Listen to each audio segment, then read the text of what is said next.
The book is about a college professor, Morrie, and one of his students, Mitch Albom, who is also the author of the book.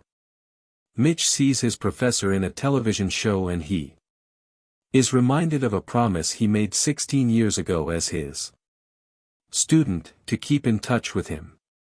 He comes to know that the professor is stricken with a rare and incurable disease.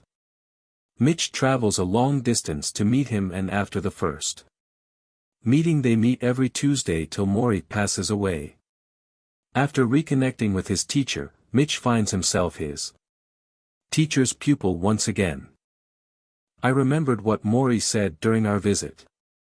The culture we have does not make people feel good about themselves. And you have to be strong enough to say, if the culture doesn't work, don't buy it.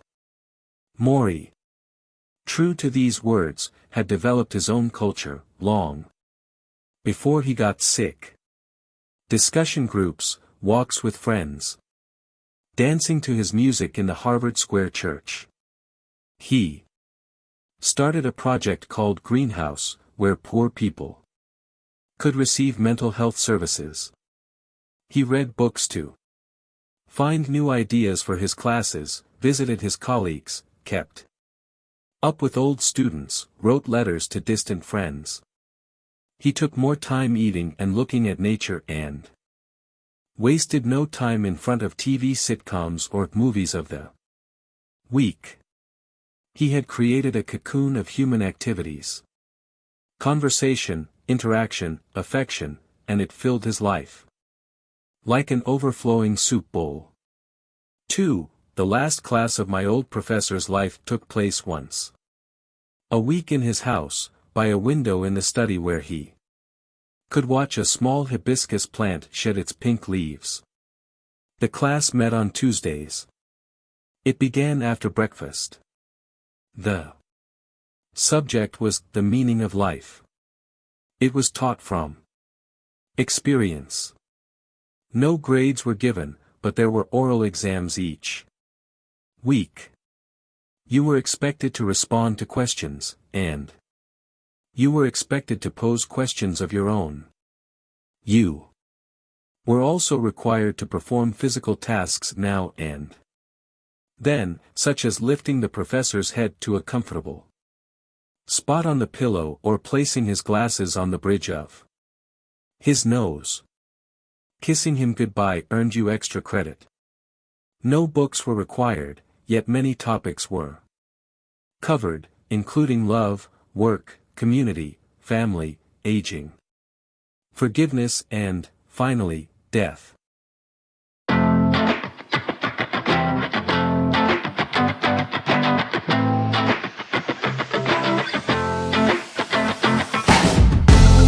Good morning, everyone. Today, I am going to express my views on technology and our life. Gadgets have simplified the human lives. These gadgets have simplified our life and have made our work easy. Our day begins with checking our mobile phones. Our office work is not possible without the use of laptops, computers, or iPads. These electronic gadgets have left a huge impact on our lifestyle.